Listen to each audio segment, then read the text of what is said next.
It's been a year now since the UK went into lockdown, and the reason for that was given as we wanted to protect the NHS to make sure that it wasn't overwhelmed. Looking back on it, remember that 3 week period? Looking back on it, to me, that was indeed the worst mistake we've ever made when we went along with that notion sold by Boris Johnson. Because at no point between then and now has the NHS been in any way overwhelmed. Never happened. Whenever they built those Nightingale hospitals, they weren't really used. Some of them had, I think, nobody in them. So all the way through this, it's the NHS that's been used as the means to control us and to get us to do that which the government thinks we should do. And so it is even today. We have someone, a senior NHS spokesperson, saying we've got to be very careful as we consider lifting some of the impositions on our freedom that we don't give away hard won victories. But what are those hard won victories? I put it to you that what we've done is we have crushed our economy horrifically to protect the NHS. So whilst the NHS salaries are protected, many other people's salaries have been lost. The high streets have been turned into virtual deserts. So we've achieved that. We've achieved large amounts of depression, I think, amongst the general population. So in order to protect a health service, we create a health crisis. Yeah, that seems a bit strange to me as well, actually, thinking about it. Why would you do that? What else have we achieved? Well, we've achieved the fact that cancer patients, patients with heart conditions, stroke patients, they've been turned into very much third-class NHS citizens. Is that an achievement? Is that one of the victories that the NHS boast about? I mean, come to think of it, what actually has the NHS achieved over the past 12 months?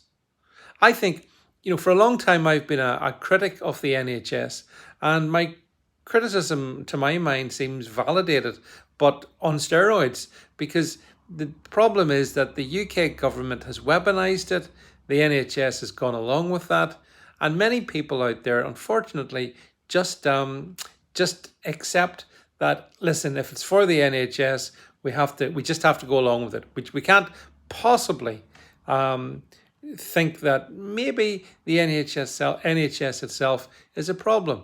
But I think it is a problem, actually. And this is the thing that I wanted to talk to you about. You see, I think our NHS is unfit for purpose. And it doesn't matter how many billions you pour into it. It's an upside down system. The purpose of the NHS is to look after the NHS. I'm sorry, but that's how it is. Even at a time when many people have lost their jobs and lost income and fear for their future, what is the NHS doing? It's agitating for pay increases. In Scotland, it's been awarded 4%. How many other Scots have lost their jobs in the past 12 months or on furlough with a substantial loss of income? So, this is the reality of the NHS. So when I hear people say, but we've got to protect the NHS, no, we have to protect people from the NHS. That's what we need to do. And that's a harsh truth. And I know some people don't like it, but I think that's how it is. I mean, the stories we hear about hospitals sitting with pretty much empty wards, it seems to me there must be truth in that, because we hear it time after time after time. We heard it especially during COVID. We've seen some of the data that's come out from the NHS, and it shows that some wards have been essentially unused, such has been the obsession regarding COVID. There's one final point I wanted to make with you, and it's this one. The NHS itself has been a hotbed for infection and the spread of COVID-19. Now, that's something they don't like us to talk about, but it's true. I believe that the figure in December was 60% of infections came about in hospitals. So our NHS is a super breeder for COVID infection. That doesn't make me feel particularly proud of it. Do you think that's an achievement? Is that a hard-won victory? I don't think so. So, as I say, I think what we need to do when it comes to the NHS is ask some very tough questions. And the most fundamental of them is this. Is the NHS good for our health? At this point, I think it's bad for our health, and therefore something should be done about it. Anyway, that's it from this little Sunday appearance. Hope this finds you all well. Do check out my YouTube channel. There will be another video later coming today. So yeah, I just see one of your comments here. David, someone is pulling the government strings. Yeah, well, actually, that's the topic of a video that's coming out later on. So just make sure you tune in later to me.